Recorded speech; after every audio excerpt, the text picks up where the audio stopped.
ഇവാഞ്ചലിയും അനുദിന സുവിശേഷ വിചിന്തനം. മിശിഹായിൽ സ്നേഹമുള്ളവരെ, ആണ്ടുവട്ടം 23-ാം വാരം ചൊവ്വ. തിരുസഭാ മാതാവ് നമുക്ക് വിചിന്തനത്തിനായി നൽകിയിരിക്കുക വിശുദ്ധ ലൂക്ക എഴുതിയ സുവിശേഷം 6-ാം അധ്യായം 12 മുതൽ 19 വരെയുള്ള വാക്യങ്ങളാണ്. ഇതിൽ വ്യക്തമായിട്ട് നമുക്ക് കാണുവാൻ സാധിക്കുന്നത് യേശുനാഥൻ തൻ്റെ അപ്പോസ്തല ഗണത്തെ തിരഞ്ഞെടുക്കുന്ന ഭാഗമാണ്. യേശുവിന് വ്യക്തമായ ബോധ്യമുണ്ടാകുന്നു. അതായത് തനിക്ക് എതിരെ നിൽക്കുന്ന വ്യക്തികളുടെ എണ്ണം കൂടി വരുന്നു. യേശുവിനെ വധിച്ചു കഴിഞ്ഞാലും അവൻ്റെ ദൈവരാജ്യ ശുശ്രൂഷ തുടരുക തന്നെ വേണം.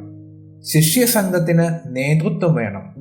ശിഷ്യരിൽ നിന്ന് അപ്പോസ്തലന്മാരുടെ ഒരു പ്രത്യേക സംഘത്തെ ഇതിനു വേണ്ടി യേശുനാഥൻ തിരഞ്ഞെടുക്കുന്നത് സുവിശേഷത്തിൽ ലൂക്കാ സുവിശേഷകൻ ഭംഗിയായി എഴുതി വച്ചിരിക്കുന്നു. യേശുവിൻ്റെ ശുശ്രൂഷയുടെ ഒരു നാഴികക്കല്ലാണ് ഈ തിരഞ്ഞെടുപ്പ്. ഇത് യേശുവിൻ്റെ ശുശ്രൂഷയുടെ ഭൂതകാലത്തെയും ഭാവി കാലത്തെയും ഒരുപോലെ സ്പർശിക്കുന്നു. വളരെ പ്രത്യേകമായി ശുശ്രൂഷയുടെ ഭാവിയും വലിയ ശിഷ്യ സംഘത്തിൻ്റെ ഭാവി നേതൃത്വവും സംബന്ധിച്ചും പുതിയൊരു സംവിധാനമാണ് ഈ അപ്പോസ്തലന്മാരുടെ തിരഞ്ഞെടുപ്പ്.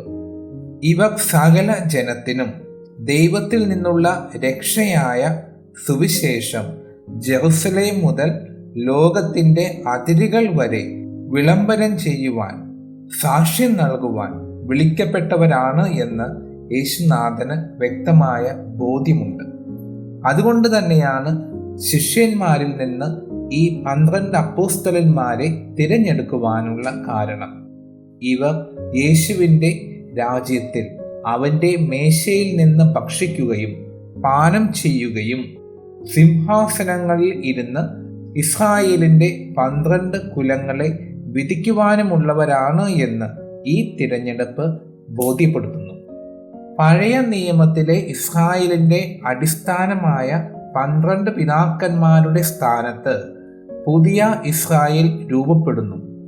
പഴയതിനെ ഇല്ലാതാക്കുവാനല്ല, പകരം 12 എന്ന സംഖ്യ നിലനിർത്തിക്കൊണ്ടു പോകുവാനാണ് ഇവിടെ ഇങ്ങനെയുള്ള ഒരു തിരഞ്ഞെടുപ്പ് നടത്തുന്നത്. അതുകൊണ്ട് തന്നെ 12 എന്ന സംഖ്യ വളരെ വലുതാണ് എന്ന് നമുക്ക് മനസ്സിലാക്കുവാൻ സാധിക്കും. അതുകൊണ്ടാണ് നടപടി പുസ്തകത്തിൽ 1-ാം അധ്യായം 11 മുതലുള്ള വാക്യങ്ങൾ വായിച്ചു വരുമ്പോൾ നമുക്ക് കാണുവാൻ സാധിക്കുന്നത്, അവരിൽ ഒരുവൻ, അതായത് യൂദാസ് കൊഴിഞ്ഞു പോയപ്പോൾ ആ വിടവ് നികത്തുന്നതിന് വേണ്ടി മറ്റൊരാളെ തിരഞ്ഞെടുക്കുന്നത്. ഇവരെ യേശുനാഥൻ അപ്പോസ്തലന്മാർ എന്നാണ് വിളിച്ചത്. ഇതിൻ്റെ പര്യായ പദങ്ങൾ നോക്കുകയാണെങ്കിൽ നമുക്ക് കാണുവാൻ സാധിക്കും, ഈ അപ്പോസ്തലന്മാർക്ക് സുവിശേഷ നിയോഗ ദൗത്യമുള്ള കാര്യവിചാരകൻ എന്നോ അയക്കപ്പെട്ടവനെന്നോ ഒക്കെ പര്യായ പദങ്ങൾ ഉണ്ട്. യേശുവിൻ്റെ ദൈവരാജ്യ പ്രഘോഷണം തുടരുകയാണ് ഈ ദൗത്യ സംഘത്തിൻ്റെ ലക്ഷ്യം. ഇതിനു വേണ്ടി ഇവരെ ഒരുക്കിക്കൊണ്ടുവരിക, ഇതാണ് യേശുനാഥനും ചെയ്യുന്നത്.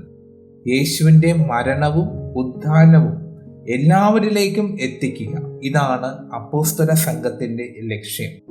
ഇതിനെ ലൂക്കാ സുവിശേഷകൻ വിവരിക്കുന്നത് ദൈവവചനം എന്നാണ്.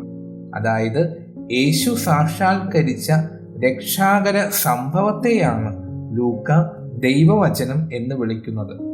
ഈ ദൈവവചനം എല്ലാ മനുഷ്യരിലേക്കും എത്തുകയും എല്ലാ മനുഷ്യരും രക്ഷ നേടുകയും ചെയ്യുക, ഇതാണ് ഈ സുവിശേഷ ഭാഗം കൊണ്ട്, ഈ അപ്പോസ്തലന്മാരുടെ തിരഞ്ഞെടുപ്പ് കൊണ്ട് വ്യക്തമാക്കുക. സ്നേഹമുള്ളവരെ, നമ്മളെയും യേശുനാഥൻ പ്രത്യേകമായ രീതിയിൽ തിരഞ്ഞെടുത്ത് ഇരിക്കുകയാണ്. നാം എവിടെ ആണെങ്കിലും യേശുവിന് വേണ്ടി സാക്ഷ്യം നൽകേണ്ടവരാണ്. കാരണം ഒന്നേയുള്ളൂ, അവിടുന്ന് അവസാനമായി പങ്കുവയ്ക്കുന്നത് ഇങ്ങനെയാണ്: ഞാൻ നിങ്ങളെ സ്നേഹിച്ചതുപോലെ നിങ്ങളും പരസ്പരം സ്നേഹിക്കണമെന്ന്. നാം എവിടെ ആയിരുന്നാലും യേശുനാഥൻ നമുക്ക് നൽകിയ സ്നേഹം മറ്റുള്ളവരുമായി പങ്കുവെച്ചുകൊണ്ട് ആ വചനത്തിൽ ജീവിച്ചുകൊണ്ട് യേശുനാഥൻ്റെ കൽപ്പനകൾ പാലിക്കുവാൻ നമുക്ക് പരിശ്രമിക്കാം. അങ്ങനെ നാമും യേശുവിൻ്റെ ശിഷ്യരാണ് എന്ന ബോധ്യത്തോടുകൂടെ അനുദിനം ജീവിക്കുവാനും എവിടെയായിരുന്നാലും ഈശോയുടെ സ്നേഹം പങ്കുവയ്ക്കുവാൻ ദൈവമേ ഞങ്ങളെയും അനുഗ്രഹിക്കണമേ എന്ന് നമുക്കൊരുമിച്ച് അപേക്ഷിക്കാം. നല്ലൊരു ദിവസം നേരുന്നു. ദൈവം അനുഗ്രഹിക്കട്ടെ.